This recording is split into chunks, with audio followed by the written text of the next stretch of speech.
जब दो देश युद्ध के मैदान में आमने सामने होते हैं तो हर तरफ सिर्फ तबाही और खौफ का माहौल होता है। हर देश अपना सब कुछ दांव पर लगा देता है, अपनी फौज, अपनी ताकत, अपना जज्बा। लेकिन इस माहौल में अगर कोई सिपाही दुश्मन के हाथ लग जाए तो उसकी जिंदगी किस मोड़ पर जाती है, सोचना भी डरावना है। आज हम जिस कहानी के बारे में बात करेंगे वो एक सच्ची घटना पर आधारित है जो 1965 में वियतनाम वॉर के दौरान घटी थी। फिल्म का नाम है रेस्क्यू डॉन। तो चलिए शुरू करते हैं, लेकिन उससे पहले नमस्कार दोस्तों, मैं हूं सैम और ये है नो दी स्टोरी। कहानी की शुरुआत होती है 1965 से। वियतनाम और अमेरिका के रिश्ते उस समय जंग के कगार पर थे। अमेरिका हर हाल में वियतनाम को घुटने टेकने पर मजबूर करना चाहता था। इस वजह से अमेरिका ने अपने फाइटर जेट से वियतनाम के अलग अलग इलाकों में बार बार एयर स्ट्राइक्स करता था ताकि वहां की सेना को कमजोर किया जा सके। इसी युद्ध में एक नाम उभरता है, डीटर डेंगलर, जो यूएस एयरफोर्स का एक बहादुर पायलट था। उसे एक खास मिशन पर भेजा गया था जिसका मकसद था वियतनाम के कुछ स्ट्रेटेजिक टारगेट्स को निशाना बनाना। डीटर अपने टीम के साथ एक एयरक्राफ्ट कैरियर से ऑपरेट करता था, समंदर के बीच से उड़ान भरने वाला एक विशेष सेना जहाज। एक दिन उसे एक ऐसे डेंजरस मिशन पर भेजा गया जहां से लौटना मुश्किल था। जैसे ही डीटर ने वियतनाम के आसमान में अपने एयरक्राफ्ट के साथ उड़ान भरी, सब कुछ एकदम ठीक लग रहा था, लेकिन नीचे से वियतनामीज फौज ने भी तुरंत जमीन से फायरिंग करने लगी। कुछ ही समय में गोलियों की बारिश ने डीटर के फाइटर जेट के पंख को भून दिया। प्लेन का बैलेंस हिल गया और उसका कंट्रोल धीरे धीरे छूटने लगा। देखते ही देखते उनका एयरक्राफ्ट नीचे गिरने लगा और आखिरकार वियतनाम के एक खेत में जाकर क्रैश हो गया। किसी तरह मुश्किल से डीटर उस क्रैश साइट से बच निकलता है। प्लेन तो टूट चुका था, लेकिन जिंदगी अभी बाकी थी। लेकिन अब वो एक ऐसे मुल्क के बीच में था जहां हर कोने में उसके दुश्मन छिपे बैठे थे। जमीन पर उतरते ही उसने देखा कि आसपास के लोग उसकी तरफ तेज कदमों से बढ़ रहे हैं। उनकी आंखों में जज्बा था, लेकिन इंसानियत नहीं। डीटर तुरंत अपनी जान बचाने के लिए जंगल की तरफ दौड़ता है। वो घने पेड़ पौधे के बीच घुस जाता है। पीछे से लोग भी जंगल में उसकी तलाश में घुस जाते हैं, लेकिन कुछ समय बाद उन्हें कुछ नहीं मिलता और वो वापस लौट जाते हैं। जब सब कुछ थोड़ा शांत हुआ, तब डीटर ने अपनी बंदूक और रेडियो को एक झाड़ी के नीचे छुपा दिया ताकि दुश्मन उन्हें कभी हासिल न कर सके। उसके बाद वो जंगल के और गहरे हिस्से में चला गया। रात भर उसने अपना स्लीपिंग बैग निकाला और उसमें लिपटकर ठंड, कीड़े मकोड़ों और भय से लड़ता रहा। सुबह होते ही डीटर की आंख एक अजीब सी आवाज से खुलती है। हवा में घूमते हुए हेलीकॉप्टर के प्रोपेलर की गूंज। ये अमेरिकन हेलीकॉप्टर्स जंगल में दुश्मन पर नजर बनाए रखने के लिए पेट्रोल कर रहे थे। एक छोटी सी उम्मीद डीटर के दिल में जगती है, क्या ये हेलीकॉप्टर मुझे देख पाएंगे? लेकिन जब तक वो जंगल से निकलकर किसी ऊंचाई तक पहुंचता, हेलीकॉप्टर उस आसमान से निकल चुके होते हैं। डीटर ने एक ऊंची चट्टान पर चढ़ जाता है, आसमान को घूरता है, हर दिशा में कुछ ढूंढने की कोशिश करता है। थकान और भूख से उसका शरीर कमजोर होने लगता है। प्यास से उसका गला सूख रहा होता है, इसलिए वो एक छोटी सी नदी तक पहुंचता है जहां वो झुककर पानी पीता है। लेकिन किस्मत उसके साथ फिर से खेल खेलती है। जंगल में छुपकर उसकी तलाश कर रहे कुछ वियतनामीज गेरिला सोल्जर्स उसे देख लेते हैं। ये लोग वियतनाम की फौज के साथ मिलकर अमेरिका के खिलाफ जंग लड़ रहे होते हैं। वो लोग डीटर को पकड़ लेते हैं, उसके हाथ पैर बांधकर उसे एक गांव की तरफ ले जाते हैं। गांव के बीच एक छोटी सी जमीन पे 4 मजबूत लकड़ी के खंभे गाड़े जाते हैं। डीटर के हाथ और पैर उन खंभों से जोड़ दिए जाते हैं, इस तरह कि अब वो हिल भी नहीं सकते। उसकी आंखों में दर्द था, लेकिन वो बार बार कोशिश करता है कि उन लोगों से कुछ बात कर सके, लेकिन ना वो उनकी जुबान समझता था, ना वो इंग्लिश पुलिस जानते थे। उसे पूरी रात उसी हालत में बांध कर रखा जाता है। फिर सुबह के वक्त बिना कुछ कहे कुछ लोग उसे ले जाने लगते हैं जंगल के रास्ते एक और गांव की तरफ। रास्ते में जब उन्होंने आसमान में हेलीकॉप्टर की गूंज सुनी तो वो सड़क से हटकर सीधा जंगल के अंदर घुस जाते हैं ताकि किसी भी मुश्किल से बचा जा सके। जब डेटर को लेकर वियतनामीज लोग एक छोटे से गांव में पहुंचे तो वहां एक फौज की जीप तैयार खड़ी थी। बिना कुछ कहे उसे उस गाड़ी में बैठाया गया और सीधे एक वियतनामीज गवर्नर के ऑफिस में ले जाया गया।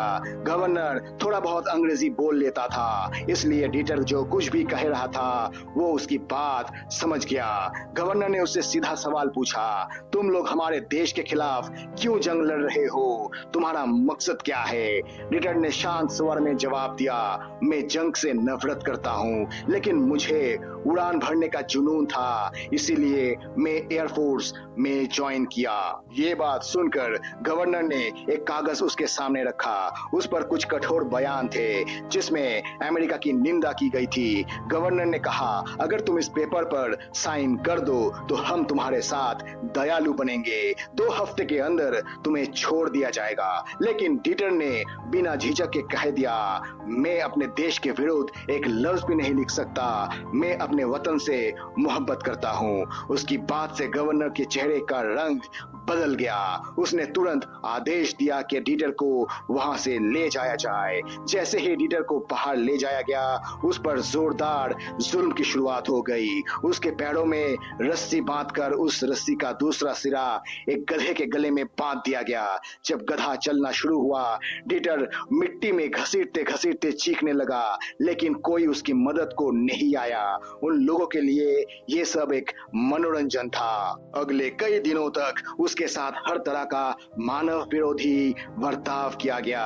कभी उसे एक पेड़ की डाली से उल्टा लटका दिया जाता सुबह से शाम तक, कभी एक छोटे से पानी से भरी मटकी में डाल दिया जाता जहां सांस लेना भी मुश्किल हो जाता। ऐसे हालात में उसे घंटों तक जिंदा रहना पड़ता था। ऐसे अत्याचारों का सिलसिला कुछ दिनों तक चलता रहा। फिर एक दिन उसे एक ऐसे कैंप में शिफ्ट किया गया जो घने जंगल के बीच था, इंसानी बस्तियों से बिल्कुल अलग।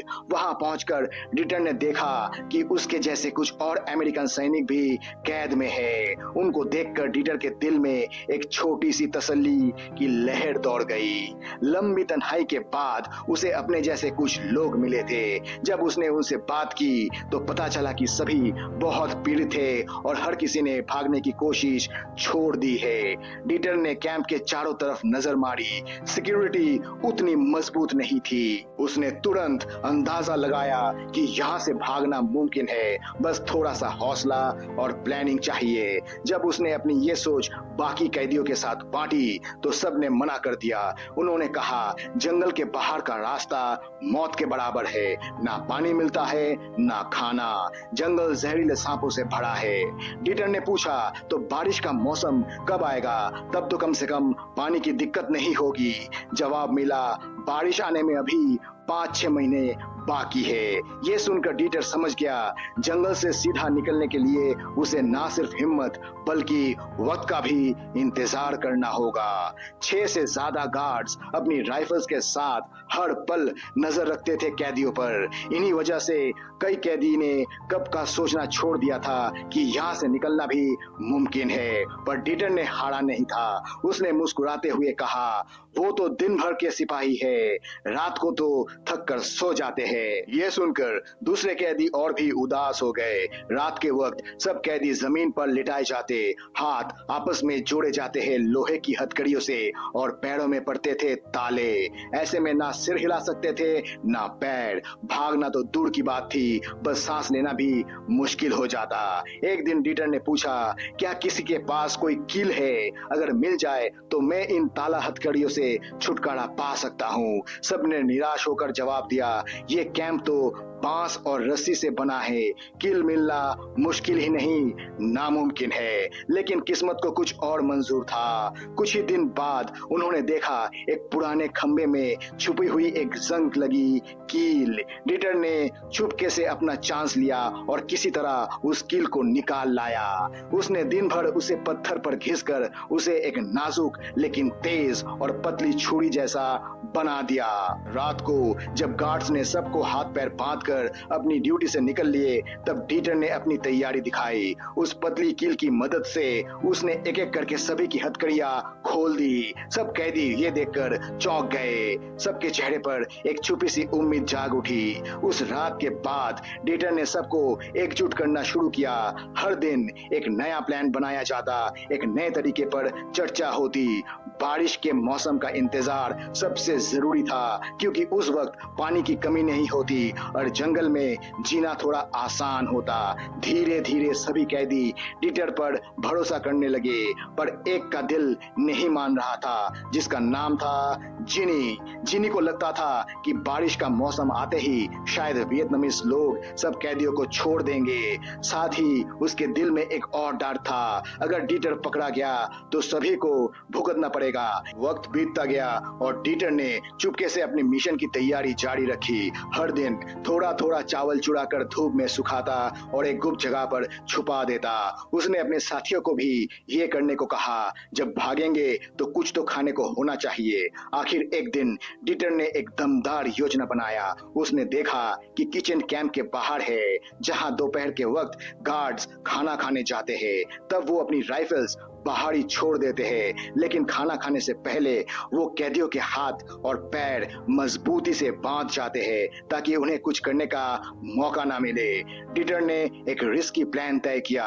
उसने सोचा, जब गार्ड्स अपना लंच कर रहे होंगे तभी वो हथकड़ियां खोलकर सब कैदियों के साथ कैंप से निकल जाएगा। फिर वो किसी गार्ड की बंदूक उठाकर उन्हें ही बंदी बना लेगा और पूरा कैंप अपने कब्जे में ले लेगा। इसके बाद वो आसमान में उड़ते किसी भी अमेरिकन हेलीकॉप्टर या प्लेन को सिग्नल भेजने का सोच रहा था, ताकि रेस्क्यू ऑपरेशन हो सके।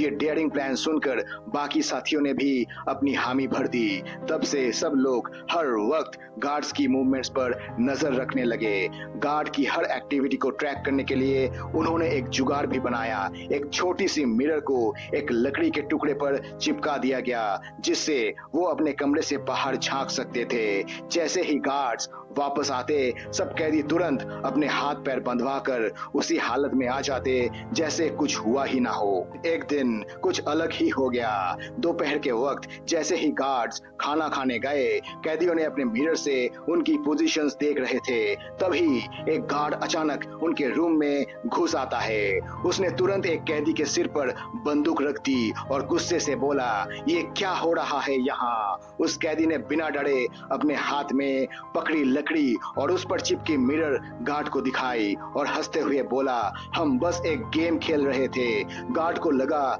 कि वो सच में सिर्फ खेल रहे हैं, तो बिना कुछ बोले वहां से निकल गया। फिर एक रात जब कैंप में सब लोग गहरी नींद में थे, डीटर छुपके से उठा और कैंप के एक कोने में एक छोटी सी सुराख बनाकर बाहर निकालने का रास्ता बना दिया। अब सब कुछ रेडी था, सिर्फ मौसम का इंतजार था, बारिश के दिन का, जहां उनका भागना आसान हो सकता। लेकिन कुछ ही दिनों बाद कैंप में एक नया क्राइसिस आ गया। राशन खत्म होने लगा। धीरे धीरे हालत इतनी खराब हो गई कि खाना देना ही बंद हो गया।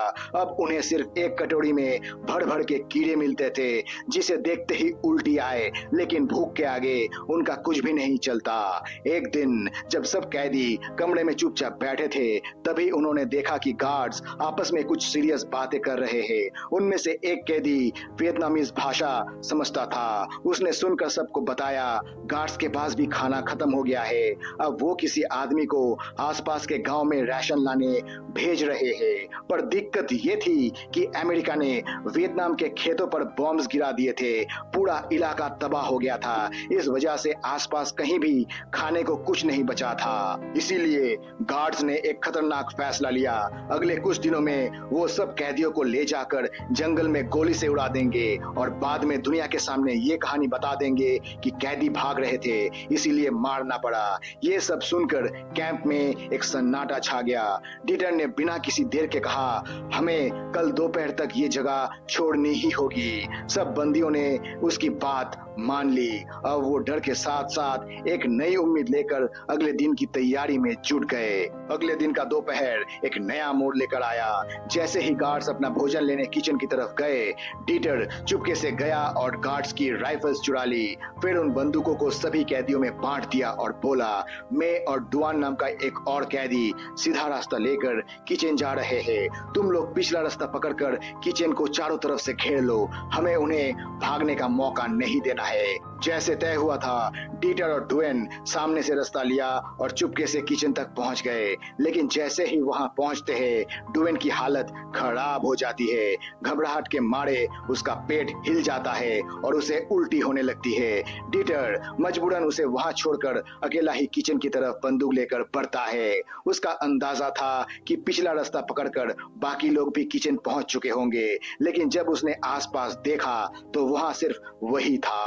तभी कुछ गार्ड्स उसकी तरफ धीरे धीरे बढ़ने लगते हैं। डीटर बिना समय गवाए गोलियां चलाता और कुछ गार्ड्स को वही ध्वस्त कर देता है। बाकी गार्ड्स अपनी जान बचाकर जंगल की तरफ भाग जाते हैं। वो जोर से चिल्लाता है, अपने दोस्त को बुलाता है, लेकिन कोई जवाब नहीं मिलता। तब उसके दिल में एक कड़वी सच्चाई चुभ जाती है। बाकी बंदी उसे और डुएन को छोड़कर पहले ही निकल चुके हैं। तब डीटर और डुएन तुरंत वहां से कुछ खाने का सामान, एक चेस बोर्ड और जरूरी चीजें लेकर कैंप से भाग जाते हैं। जंगल में काफी देर चलने के बाद उनकी मुलाकात जेन और एक दूसरे कैदी से होती है जो कैंप से फरार हो चुके थे। डीटर को यह देखकर गुस्सा आता है। वो जेन से पूछता है, तुम्हें तो किचन पहुंचना था प्लान के मुताबिक, लेकिन तुम तो कहीं दिखा ही नहीं। अगर हम मर जाते तो? जेन चुप रहता है, उसके पास कोई जवाब नहीं होता। डीटर नोटिस करता है कि जेन ने सिर्फ अपने लिए जूते उठाए हैं, डुएन या उसके लिए कुछ नहीं। जंगल के रास्ते बिना जूतों के पार करना मुश्किल ही नहीं, नामुमकिन था। जब उसने इस बारे में जेन से पूछा तो उसने कहा, हमारे तीसरे साथी तुम्हारे जूते लेकर भाग गए हैं। डीटर समझ जाता है कि जेन झूठ बोल रहा है। उसने जानबूझकर उनके लिए कुछ नहीं लिया क्योंकि वो सिर्फ अपनी सुरक्षा को महत्व दे रहा था। फिर जेन ने पूछा, अब बताओ हम कहाँ जाएंगे? डीटर ने ठंडे लेकिन कठोर आवाज में जवाब दिया, मुझे नहीं पता तुम कहाँ जाना चाहते हो। ये कहकर वो और डुएन जंगल की गहराइयों में आगे बढ़ गए। काफी देर तक भटकने के बाद डीटर और डुएन एक जगह रुके, थोड़ा खाया पिया।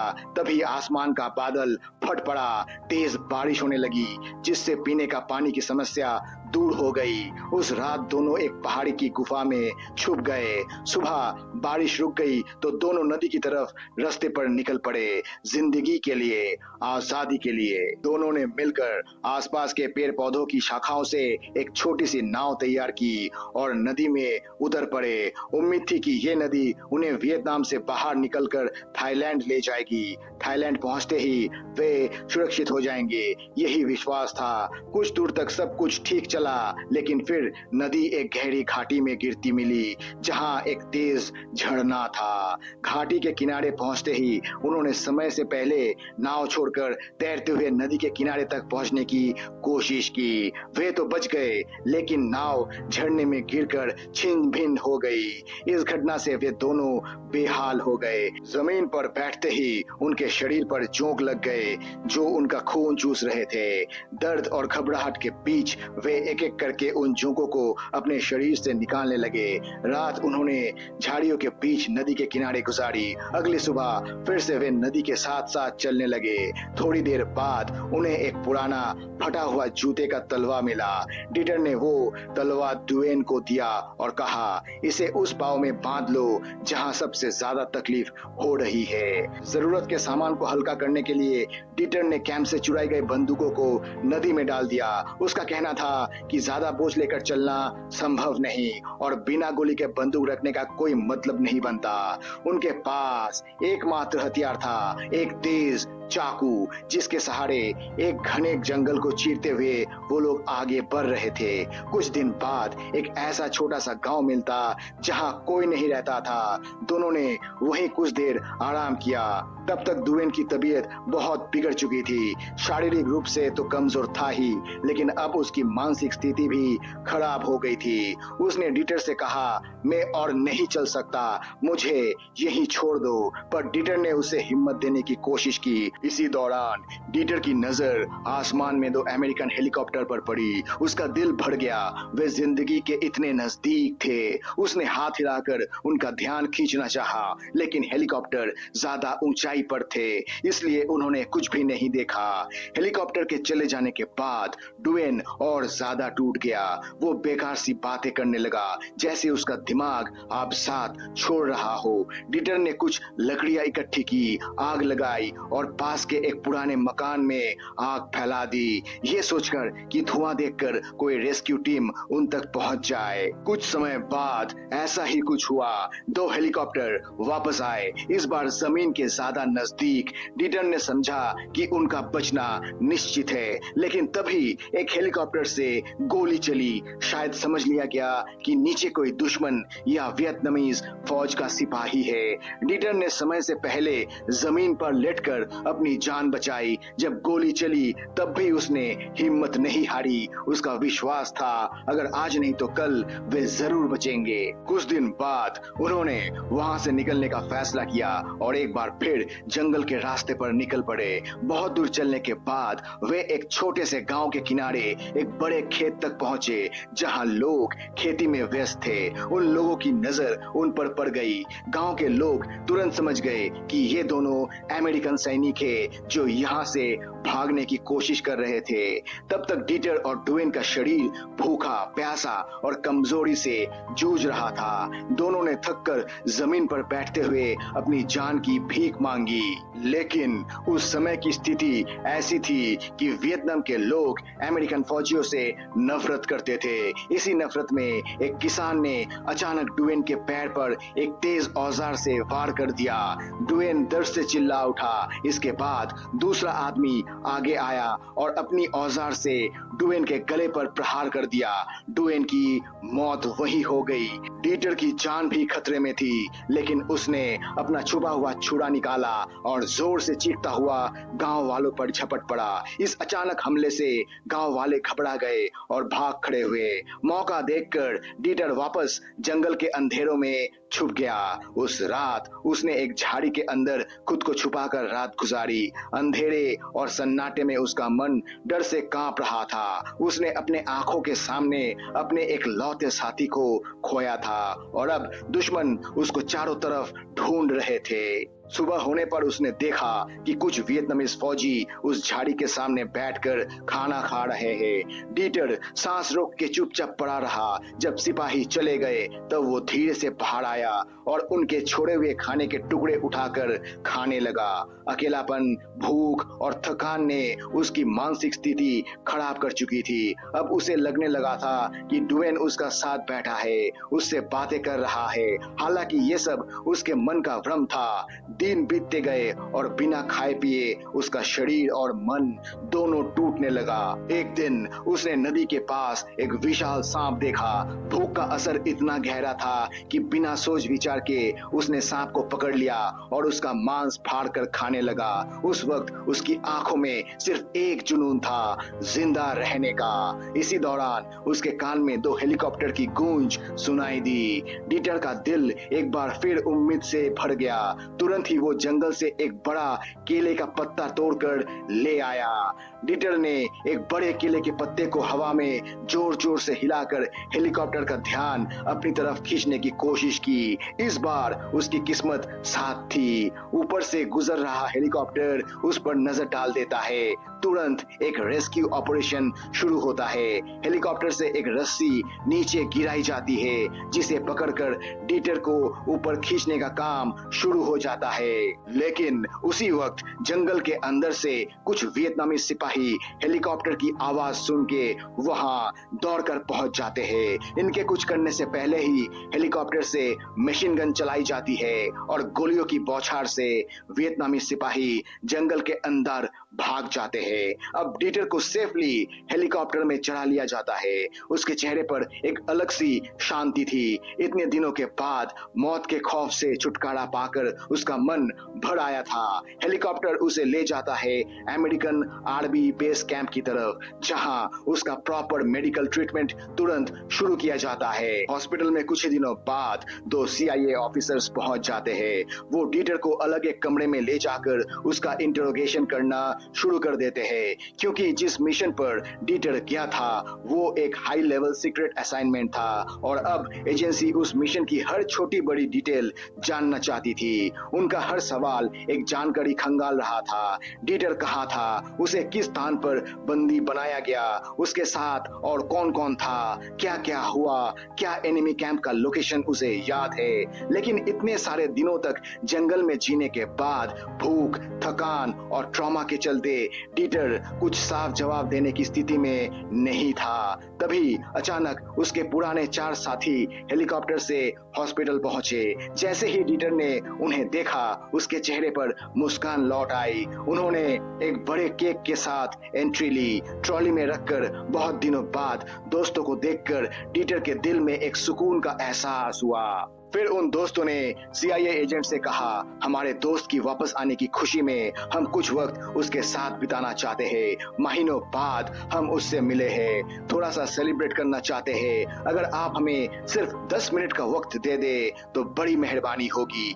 CIA एजेंट्स ने इस बात पर हाँ में सिर हिलाया और कमरे से निकल गए। उनके जाने के बाद डीटर के दोस्तों ने उसे धीरे से समझाया, ये लोग तुमसे सब कुछ जानना चाहते हैं। अगर तुम उन लोगों की बात मानकर फिर से वियतनाम की उन डरावने गांव और कैंप्स में वापस जाते हो जहां से तुमने अपनी जान बचाकर आए, वो तुम्हें वापस वहां भेज देंगे लड़ने के लिए। डीटर थोड़ी देर चुप रहा और उसके दोस्तों ने उसकी आंखों में एक विश्वास देखा। थोड़ी देर बाद वही दोस्त एक केक ट्रॉली को कपड़े से ढककर वापस ले जाते हुए नजर आए। सब कुछ शांत था। उन्होंने CIA एजेंट्स को कैजुअली बताया, डीटर थोड़ा इमोशनल हो गया है। इतने महीने के बाद दोस्तों से मिलना उसके लिए एक इमोशनल मोमेंट है। आप थोड़ा वक्त दीजिए, बाद में उससे सवाल कर लीजिए। एजेंट्स ने एक दूसरे की तरफ देखा, सिर हिलाया और कहा, ठीक है, हम थोड़ा रुक जाते हैं। इतना कहकर वे वहां से चले गए। तभी वही केक ट्रॉली लेकर डीटर के दोस्त सीधे हेलीकॉप्टर की तरफ बढ़ते हैं। जैसे ही हेलीकॉप्टर के पास पहुंचते हैं, उन्होंने ट्रॉली के अंदर कपड़ा उठाया। अंदर डीटर छुपा हुआ था, तैयार था वापस उड़ने के लिए। एक पल में डीटर हेलीकॉप्टर में चढ़ जाता है। अब कोई उसे रोक नहीं सकता। उसका चेहरा खुशी से चमक रहा था, जैसे उसने मौत को एक बार फिर से मात दे दी हो। हेलीकॉप्टर घूमता है और वे सीधे US एयरक्राफ्ट कैरियर की तरफ जाते हैं, जहां से उसका मिशन शुरू हुआ था। कैरियर पर जैसे ही हेलीकॉप्टर लैंड करता है, डीटर अंदर जाता है और हर तरफ से जोरदार तालियों की गूंज उठती है। हर सोल्जर, हर ऑफिसर उसका स्वागत करता है। लोग खुशी से चीख रहे हैं। डीटर के लिए सैल्यूट बज रहे हैं। वो पल डीटर के लिए सपने से कम नहीं था। उसने महसूस किया कि वो वापस घर आ गया है। उसकी पुरानी जिंदगी उसके सामने खड़ी थी, मुस्कुराती हुई। इसी सुखद पल के साथ फिल्म अपने अंत तक पहुंचती है। अंत में हमें बताया जाता है कि वियतनाम से लौटने के बाद डीटर ने आर्मी से रिटायरमेंट ले लिया और एक सिविल टेस्ट पायलट के रूप में काम करने लगा। तो दोस्तों, ये थी कहानी रेस्क्यू डॉन की, एक वीर फौजी की जो मुश्किलें झेलकर मौत का सामना करके फिर से जीवन की रोशनी तक लौट आया। अगर आपको ये कहानी पसंद आई हो तो वीडियो को लाइक करें, अपने दोस्तों के साथ शेयर करें और ऐसे ही और मूवी एक्सप्लेनेशंस के लिए हमारे channel know the story Hindi को सब्सक्राइब करना ना भूले। आपका एक सब्सक्राइब हमें और कहानियां सुनाने के लिए प्रेरित करता है। मिलते हैं अगले वीडियो में एक और दिल छू लेने वाली कहानी के साथ। तब तक के लिए अपना ख्याल रखिए। धन्यवाद।